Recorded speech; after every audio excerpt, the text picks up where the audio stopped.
Welcome to the Bullish Drive Podcast, where we explore the realms of faith, mental performance, and personal testimonies through conversations with high-level performers. Join us as we extract valuable insights from their experiences to supercharge your pursuit of peak performance. This is the Bullish Drive Podcast. Welcome to another episode of the Bullish Drive Podcast, and I'm James Dreesen, your mental performance coach, and today I'm thrilled to have Dr. Alex Auerbach, the esteemed mental performance consultant for the Toronto Raptors, joining us today on the show. And this episode peers into the realm of mental fortitude and its profound impact on athletes' performance. Here at Bullish Drive, we recognize the long history of balancing your mental space with the tasks at hand. Biblically speaking, verses have been written down long before the title of mental performance coach or mental health professional ever existed. Specifically in the realms of anxiety, Matthew chapter 6 gives plenty of examples of how to remain grounded and in the present. Negative self-talk is countered by numerous narration of God's identity for us as Christians. For example, when you feel tired and exhausted, God reminds us that He will give us rest. You feel imposter syndrome, and God asks us in Genesis, "Who told you?" Even if you don't believe in the Bible, the historical longevity of the text gives us insight to the importance of managing our mental health even in ancient times. I think one of the most profound examples for me when I read it was how when we are anxious to go to God in prayer and most importantly, thanksgiving. And a study in 2006 discovered the feeling of anxiety and gratitude originate from the same part of our brain and cannot exist at the same time. And as a historical document, the Bible, time and time again, supports modern day practices. So, to get rid of anxiety, show some gratitude, since your brain can't do both at the same time. And you see, the evolution of mental performance coaching in professional sports has been a fascinating journey, gradually gaining recognition and significance over the years. And early on, the focus within the sporting world was predominantly on physical training and skill development. However, as the understanding of the mind's impact on athletic performance grew, mental performance coaches emerged to bridge the gap between physical prowess and mental fortitude. Athletes from various disciplines have played a crucial role in shedding light on the significance of mental health in sports. Their openness in discussing their mental health struggles has helped break the stigma and encouraged a more comprehensive approach to athlete well-being. Notable figures like Michael Phelps, one of the most decorated Olympians, has been candid about his battles with depression and the importance of seeking help. Simone Biles, a world-renowned gymnast, publicly addressed the immense pressure and the mental health challenges she faced during the Tokyo Olympics, highlighting the critical need for prioritizing mental well-being in high-stakes competitions. NBA stars such as DeMar DeRozan and Kevin Love have openly spoken about their mental health struggles, contributing to the long, ongoing conversation about the importance of mental wellness in professional basketball and sports in general. Their courage in sharing personal experiences has catalyzed a significant shift in the sports world's approach to mental health, prompting teams and leagues to invest in mental performance coaches and prioritize mental health resources for athletes. This increased attention to mental health in sports has led to a greater understanding of the role of mental performance coaches play in supporting athletes. These coaches, like Dr. Alex Auerbach, work not only on improving performance, but also on fostering resilience, coping strategies, focus, and emotional regulation. Their impact extends far beyond the courts and fields, emphasizing the holistic development and well-being of athletes and ultimately developing lifelong skills. And as a result, mental performance coaching has become an integral part of an athlete's training regimen. It's now widely acknowledged that mental strength and emotional well-being are just as crucial as physical abilities for achieving peak performance in sports. This acknowledgement has initiated a pivotal shift in how athletes, teams, and sporting organizations approach overall player development, leading to a more comprehensive and supportive environment for athletes.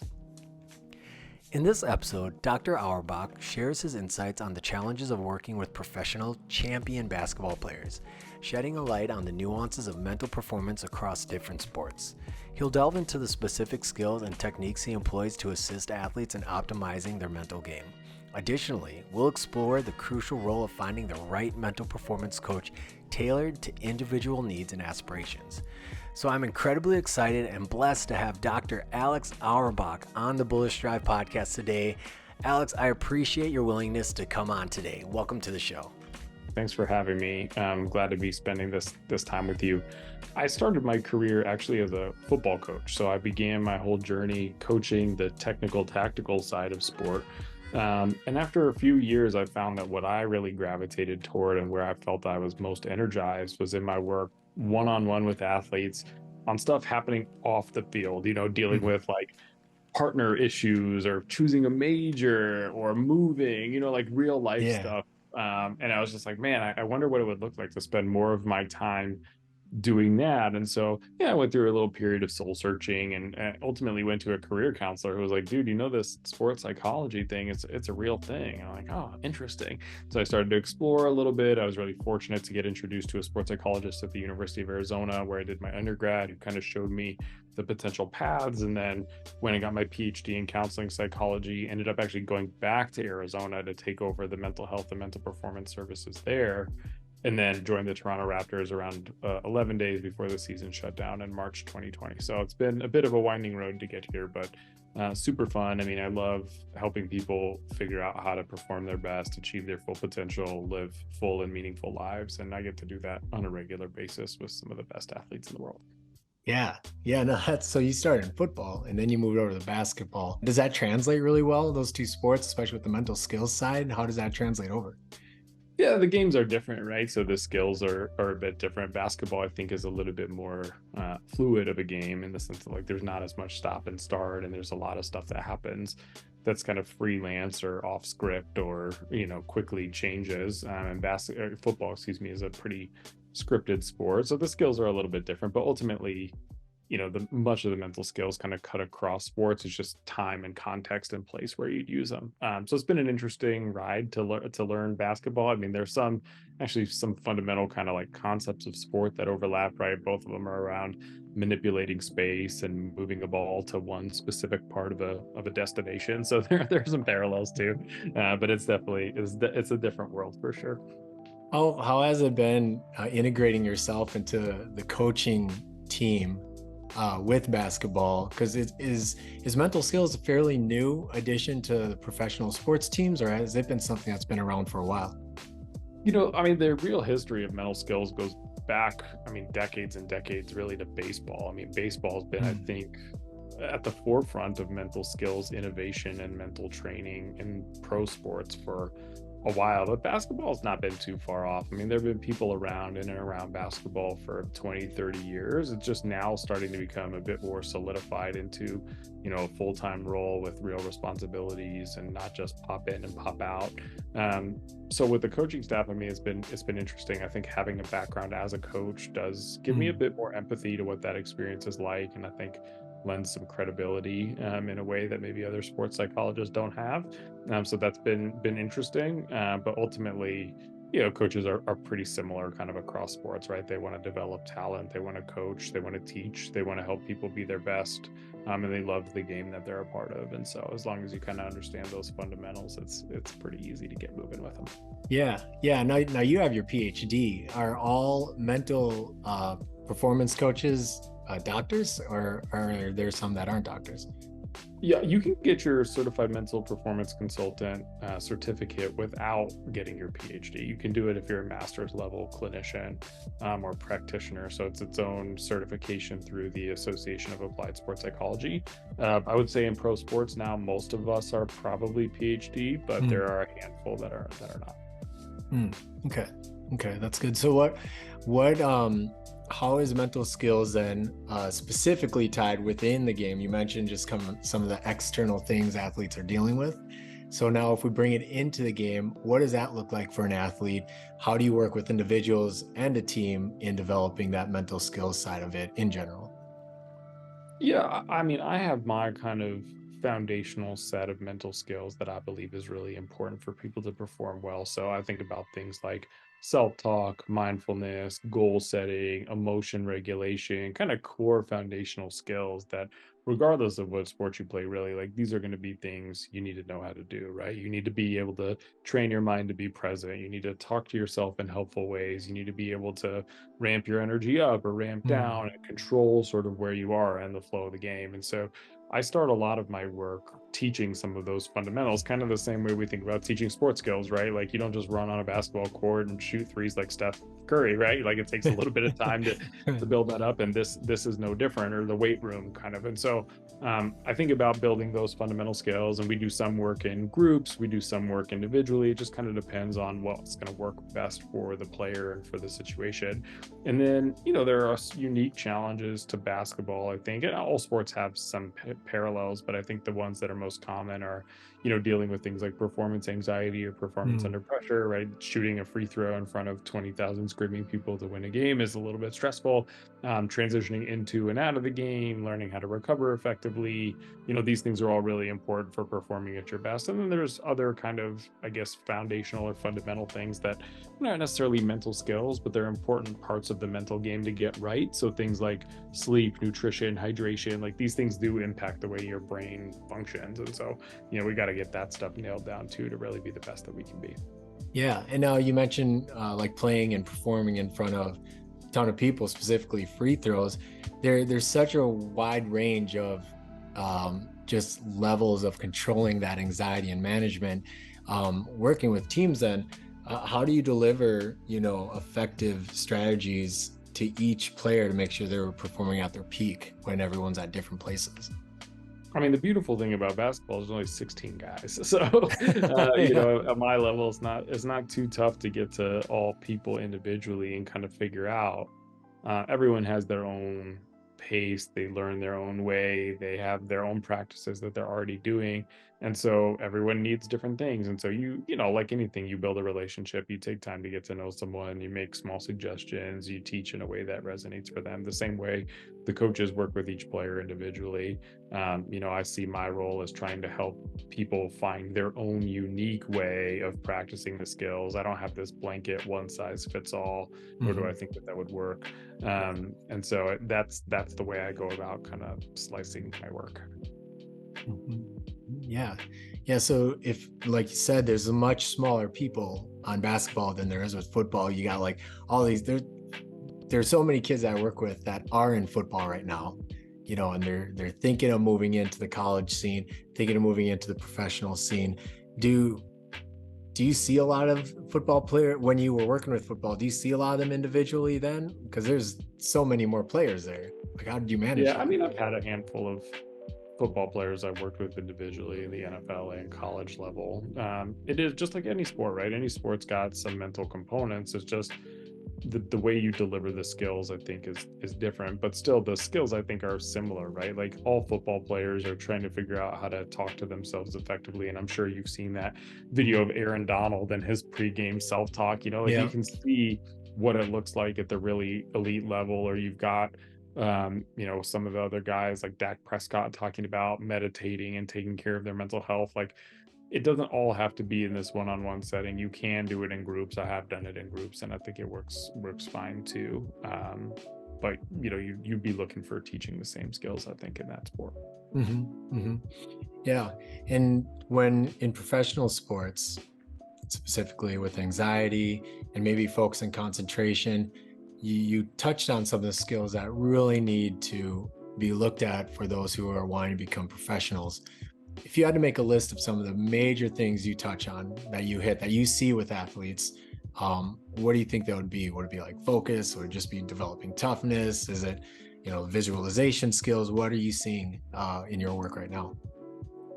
I guess like the 4 or 5 buckets I think about a lot are performing under pressure, leadership, decision-making, self-regulation, and teamwork skills. I think those kind of 5 probably cover the range of most of what's needed to be a really high-level athlete. So if you're thinking about things like performing under pressure, I think about things like learning to control your effort, to direct your attention and focus, to set meaningful goals, to be able to identify what you're working toward in a given moment. When I think about leadership, I'm thinking about communication, setting a vision, identifying values, creating belonging. When I think about decision making, I'm thinking about focus, concentration, attention, self-reflection. self-regulation entails like setting goals, monitoring your progress, reflecting, evaluating, and adjusting. Learning skills like cognitive restructuring or reframing, or deep breathing to modulate your own physiology. And then when I think about, I guess, kind of teamwork skills, I'm thinking about like some of the same stuff as leadership, but almost like interpersonal skills, right? Like, how do you communicate? How do you express yourself? How do you talk about what you do? How do you share more about who you are? How do you help other people understand you better? And I think if you can do those things, which obviously there's a lot of skills underneath there, but if you can do those things, those are a good place to start for becoming a high level performer. Yeah. Now there's also just bringing in the culture and family, your communities with basketball. That's such a big part of it. Some of them can be positive, some of them can be negative influences, as we're seeing with some players right now in the NBA. How do you coach people through that when those communities might have been following them for a long time and help them survive certain situations? What's your approach with that? Like, if there's we'll start there. What's your approach to talking to people about their communities if they're negative influences? I mean, I think it's important first to start with understanding like what the purpose or function of that community has played so far, right? Like, most people don't hang on to things that are harmful to them. It's very rare. And so there's probably some adaptive reason that this is still kind of hanging around. And so it's important to sort of like understand and unpack that a bit. And then it's important to understand and unpack, like, could you meet those needs somewhere else in a healthier way? And I think the third step is figuring out, so much of our performance and our behavior is driven by the environment that we're in. And so these people are creating your environment. And then the real question is like, is it putting you in a position to perform better, to achieve your own goals, to be the best that you can be? If the answer is no, we need to start to think about, how do we surround ourselves more with those kind of people, and what would it look like to do it that way? And so, it's hard. I think this is a really hard thing to do. It's hard for almost all of us to say no, or to cut people off, or change relationships that have been significant. And if you want to get to where you want to be, for most, high level athletes, sometimes it's just a necessity to do stuff you don't want to do. Most people don't want to work as hard as is required to be at this level of sport. But if that's what you want, you're going to have to make some sacrifices. Yeah. And what you're saying just makes me think of that growth mindset, just being able to flex and move along. What could you explain kind of a little bit about that growth mindset, how that does play into the NBA and those high levels where people have to do things like that, where they have to decide and make those decisions to grow and change? I wish I had like a great formula. It's hard, man. It's really hard. I mean, I think a lot of stuff comes down to your values. A lot of stuff comes down to like who you want to be, what you want to stand for, the quality of career and life you want to have. And so that's how I anchor a lot of those discussions. That's how I think a lot about this stuff. But I, like I said, if I had like a super easy way to do it, I probably would have like bottled it up and written it into a book and sold 1 million copies by now, but I don't have that answer. And everyone's path and everyone's way that they kind of arrive at a point where they're even comfortable to do that, I think it happens on its own time. Like, we all kind of see what's required to be an all-time great, but not everyone is ready to be there right when they get in the NBA. Sometimes it just takes time. So I think it's a bit of balance of like trying to help people figure out who they want to be and what they're working toward and what they want to become, and also allowing that to kind of emerge over time as they spend more time in the space. Is there a cultural aspect in like the team culture that can play into that growth mindset and encouraging athletes to take care of their mental health and their mental performance? Yeah, I mean, the more open the team is, right, about all these things, I think the better it can be, right? So, you've seen it in pro sports and elite sport, right? Like Naomi Osaka, Simone Biles, Michael Phelps, DeMar DeRozan, Kevin Love. Like, these people have all come out and talk about mental health and mindset in some way or another. And so the more that it happens, I think the more like culturally accepted it is, the easier it is for people to come and say, hey, I need some help, which is a reflection of that growth mindset, right? And the recognition that someone else has something to offer. But I think it can come from the coach, it can come from leadership, it can come from a lot of places. But I think having an open, honest dialogue about those things, I think being encouraging of people talking about those things is really important. And I think understanding and respecting that this is an important part of the game too is critical, right? I mean, so much there's so many famous sports quotes where you hear like these all-time great athletes talk about how important the mental aspect of the game is, and we still don't pay it as much attention as we should. You know, and so it's almost like a hidden in plain sight sort of thing where we could get better. And so a lot of that does hinge on the culture being open and inviting of it, and recognizing, yeah, this is part of what it means to be a person, this is part of what it means to be a performer, and we want to help you be the best you can be. This is how we're going to do it. Yeah, just kind of normalizing it and showing that everybody, it's part of everybody's game. So I was talking to somebody about the organizational mental performance coaches and then individual mental performance coaches, kind of that dynamic. Are you seeing pushback since you're affiliated with an organization from athletes, especially with the possibility of getting traded and moving to another team? Do you ever find it difficult to connect with some athletes with that in mind, that they might move on and lose you as a support? Honestly, it hasn't been like a huge barrier in my career. I think that there's a lot of like narrative in the space around what is better or what is worse. And the reality is, like, what's better is whatever gets the athlete to the resource that they need. And so for me, like, I don't have to be all things to all people. It's okay if an athlete on the Raptors wants to go work with someone else. Like, it's all right. You know, I can't be everyone's cup of tea, and that's okay. And so I don't know, to me, like, I think, well, this is like a broader philosophical issue in the field of performance consulting, but I think people feel like there's a lot of value judgment on one or the other. And I think the reality is, like, some players will feel more comfortable because I'm on the road with them all the time and I see what the game looks like, and I'm there in the locker room post game and I know what coach said. And so it's a lot easier for me to talk to them about that and understand how it impacts them because I know. And other people will feel like, you know what, this guy's just way too close, and it might be better to have someone who is completely outside the system. But at the end of the day, all my work is confidential. So anything an athlete says to me privately stays privately. And I think that once you do that education and you help them understand and see that that's the case, it stops being a huge issue. You came in, you said 2020, like when pandemic hit.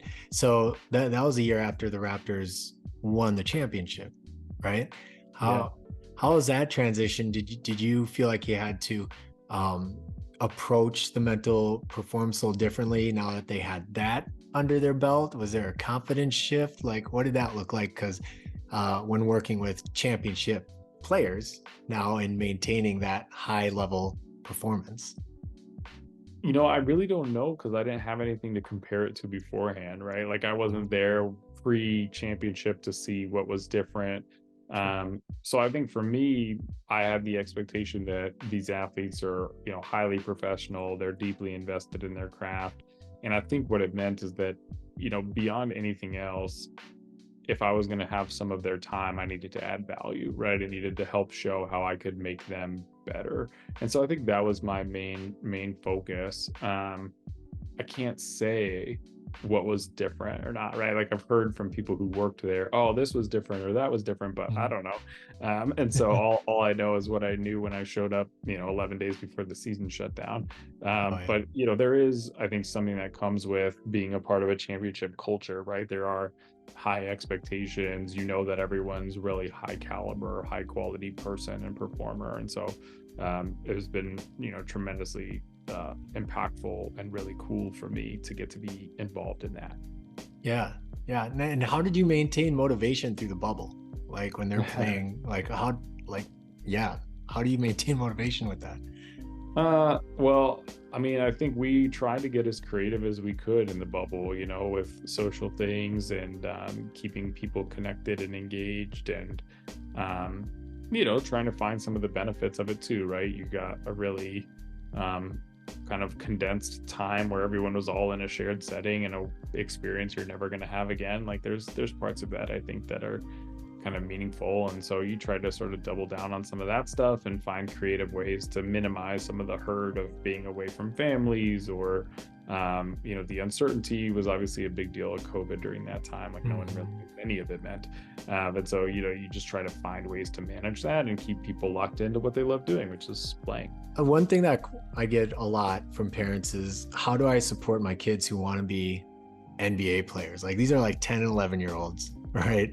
What can we tell parents, or what would you tell a parent to help them support and build that vision, and be prepared that it might just be a season where they want to be an NBA player, or if it's actually something they're really serious about? I mean, I think first and foremost, your responsibility as a parent is to foster your kids' love and enjoyment of the game. Because ultimately, like at this level, that's really the only thing that's going to keep you going through, like not playing for weeks on end, coming back from an injury, dealing with being traded, right? Getting cut. Like you have to really want to do it. And so if you want to support your kid, that's the best thing you can be doing, right? So being mindful of when you're undermining their own motivation, or being too critical, or not paying enough attention to kind of who they are as a person and only focusing on their athletic performance. Like these are all things that can be a little bit costly down the line, right? And look, like the reality is we think about these things at this level, right? We think about who's been raised well, who has good parents, who has good people, who does love basketball. Like these things are really important. So that's advice number one, is to, foster your kids' love and enjoyment of the game. Advice number two is to make sure to always leave time to talk about your kids' life outside of sports. I mean, I think especially in today's day and age, like a lot of time and attention is paid to extracurricular activities broadly, and certainly sports as a mechanism for getting into college and potentially changing the course of the whole family's, life. And that's a lot of pressure and responsibility to put on one person and a young person. But it's also honestly incredibly unlikely, right? Like less than a 1% chance that this is going to happen for you. And so to neglect and ignore all the other parts of your athlete's experience as a person and a kid, because you're so narrowly focused on that, I think is detrimental. And so ask about life outside of sports. Ask them how they want to talk after a win or after a loss. What would be most helpful? Like you don't have to guess at a lot of this stuff. You can just ask for their input. Right. And then finally, I'd say think about your own beliefs and biases around how this happens, right? So like we hear the stories of Tiger Woods, right? Oh, he was handed a golf club at 12 months old and he was hitting it 200 yards when he was 4. And it's like, oh, okay, then the obvious path to become Tiger Woods is to do that. But there's a great book, I'm sure you've read it, called Range by David Epstein, that sort of systematically debunks a lot of this stuff and has all these incredible athletes who have gotten there by basically playing a ton of sports and not really specializing and not being so narrowly focused. And so, oftentimes I think parents come to sport with their own idea about how someone gets better. And it's often more time, more effort, more investment. And that's not always the case. And so I think if you can balance those things, you'll be in good shape. Good. Yeah. No, yeah, you hit that. You're exactly right. I feel like that's such a hard message sometimes to deliver to parents, because, parents don't want to be told or made to feel like they're doing something wrong or something that's not right. I love how you worded it. So if a child is, or an athlete is looking to connect with a mental performance coach, or a parent wants to get their child connect with a mental performance coach, what are some of the key questions they should be asking to make sure that it's a good fit for their athlete or themselves? I think it's like anything that you're buying, right? It's like any service that you're buying. You want to make sure you feel comfortable with the person, that this person communicates confidently about what they do, that you assess their competence, that they understand your specific challenges and what you want to work on. And it's like totally okay to shop around, and it's encouraged to shop around. Pick the person that makes you feel most comfortable, that you feel like connects best. I mean, the most important thing is that you actually like the consultant that you're working with and you feel like they can help you. If you don't have those two things, everything else is going to be much harder. But I would just say, if there's nothing else that you take away from this conversation, it's, if you're a parent or a kid, like, just remember to have fun. Yeah. That's why we do sports in the first place, right? 100%. Yeah. Man, well, I appreciate it, Alex. Thank you for being on the show today. I have a newsletter I write on Substack. It's called Perform. I don't have a book yet, but it's coming. And you can follow me on social media at Alex Auerbach, PhD. Thank you so much, Alex, for hopping on today. Thanks, James. You can follow Alex on his social medias and the Toronto Raptors as they play in the NBA. And I appreciate you guys for joining us today on the podcast. And if you are a parent, athlete, or coach looking to learn more and connect with a mental performance coach, check us out at www.bullishDrive.com. We will see you next week. And of course, remember, it starts with you and your destiny is waiting. Peace.